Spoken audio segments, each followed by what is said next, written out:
Today we have the most amazing lesson that's ever been taught in the history of math. 3, 5, multiplying decimals. But why do we need to multiply decimals, Mr. Knight? That just sounds boring. Well, let me tell you, it's not boring.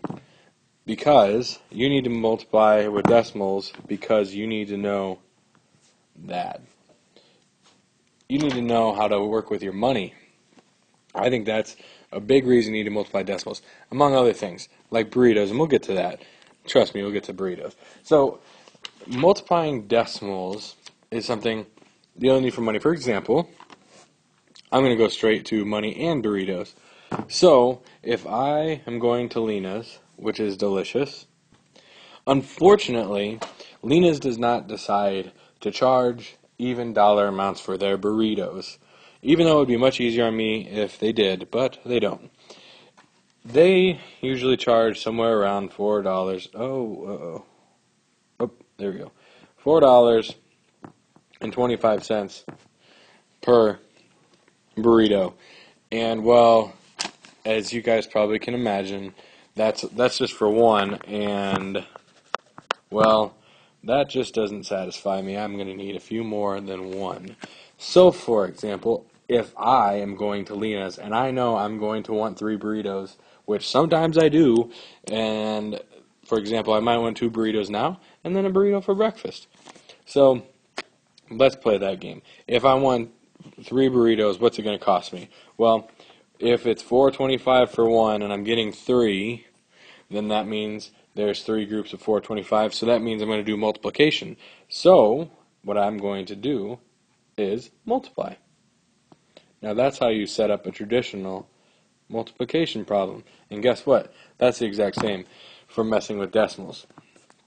Now, if I did this math problem, and I went through 5 times 3 is 15, carry the 1, 3 times 2 is 6, plus 1 is 7, and 3 times 4 is 12, and I got this answer, 1,275. Well, here's the thing. I love burritos, but if it was going to cost me $1,275 for 3 burritos, I might switch back to my old addiction of Chinese food, which does kind of sound good. I like Mongolian beef. Sometimes sweet and sour pork is good too. I like Chinese buffet. I'm getting off topic. Let's get back to math. So if it's $1,275 for 3 burritos, well, that just wouldn't be right. So if I use my brain, I can figure out by estimation where that decimal should go. Well, $4.25 is close to $4. And 3 we can keep at 3, so 4 times 3 is 12. So I know my answer has to be close to 12. Well, if I put my decimal here, 1.275, is that close to 12? No. If I put my decimal here, it's 1275, is that close to 12? Yes. But let's just test it one more time. If I put my decimal there, then it's 127.5, is that close to 12? No. So just by estimation alone, I know that my decimal has to go there, and it would cost me $12.75. But here's the rule. But I think it's important that you know this, that if you estimate, it can give you an idea if your answer is close. The rule is that when we go through that problem, and you notice when I went through that problem, did I deal with that? I didn't have to line up a decimal. I just ignored that decimal. That decimal was there, but I ignored it. So what you're going to do on these problems is you're just going to ignore the decimal and you're just going to go through, and then at the end you have to look, see how many decimals there are in the problem. So there's 1, 2 digits behind decimals. So then all I would do is start over here and I'd move the decimal 1, 2 spots, and I'd get there for $12.75. Now that's affordable. So here's another problem. If you were going to, let's use this as an example. If you were going to collect $1.25 from the newspaper for each newspaper that you delivered, and you were going to deliver 9 newspapers, how much money would you get? So that's another multiplication problem. So all we're going to do is put our 9 there. And like I said before, we're going to do this problem exactly as we would normally multiply any other number. we're going to ignore the decimal until the end. So 9 times 5, 45. 9 times 2 is 18. Carry the 4. That'd give us 22. 9 times 1 is 9. Plus 2 is 11. And then I have 2 decimal spots. So I'm going to move my decimal 2 spots. So my answer is I would make $11.25. Now, if we wanted to do some rounding and double check our answer, well, let's see. What could we round those numbers to and think about what the answer could be? Well, I guess I could round 1.25 down to 1 and keep 9 at 9. And 1 times 9, that's 9. Is 9 kind of close to 11.25? Yeah, it's kind of close. If we round it up and we got 2 times 9, that would be 18. So that'd be on the high end. So is our answer between our high and our low, our high and our low estimate? Yes. So is that reasonable? Yes, it is. So I know that I would get $11.25 from my friends. Okay, I want you to try one on your own. Delicious Buffalo Wild Wings on Thursdays cost 60 cents a piece for boneless, which as a decimal is 0.6. So each wing is going to cost 0.6. And, well, there is a football game on, so I'm going to eat 20 wings. Now, I want you to figure out how much that would cost. So I'm going to help you on this one. My math problem would be 20 times 0.6. So pause and solve. Okay. So we got a 0 here. 6 times 12, or 6 times 2 is 12. So we get 120, but we have 1 decimal here, so it'll be 12. So it would cost me $12. Does that mean the same as this? Yes, it does. It cost me $12 to get 20 wings if they're 60 cents each. Let's try one with two decimals.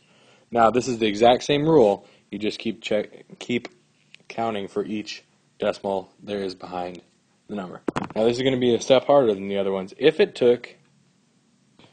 you were going to the grocery store and you were going to and you needed for a recipe 3.5 pounds, it's LBS for pounds, of meat, and each pound cost $1.25, which is actually way less than it costs right now, but we're going to use that because it's an easy number to work with. How much would it cost? So your math problem is going to be, there are 3.5 pounds that you need, and each pound is $1.25. So you're going to multiply to figure out how much it would cost. So pause and try it. So what I would actually do is I would put 125 on the top and 35 on the bottom. And it's just like we're doing 125 times 35. So 5 times 5 is 25. 5 times 2 is 10, plus 2 is 12. 5 times 1 is 5, plus 1 is 6. Placeholder. 3 times 5 is 15. 3 times 2 is 6, plus 1 is 7. 3 times 1 is 3. Then I just add down here.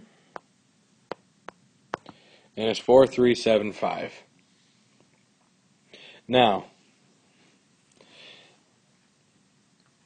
what you would do next is count your decimals. 1, 2, 3. So we're going to move our decimal.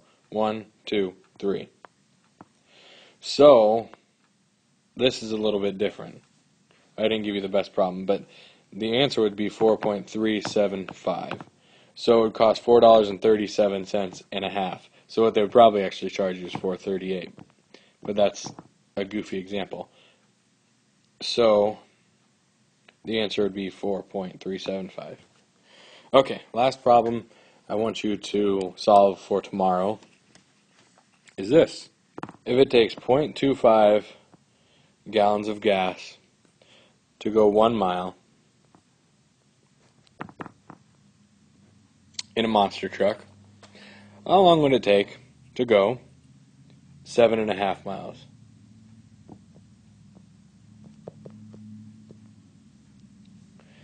So if it's 0.25 a mile, 7.5 miles is how far we're going. How much fuel do we need? So that's going to be a multiplication problem, and I want you to do that tomorrow. And here's another problem. This is a more challenging one. If you want it, we'll go over this one tomorrow too.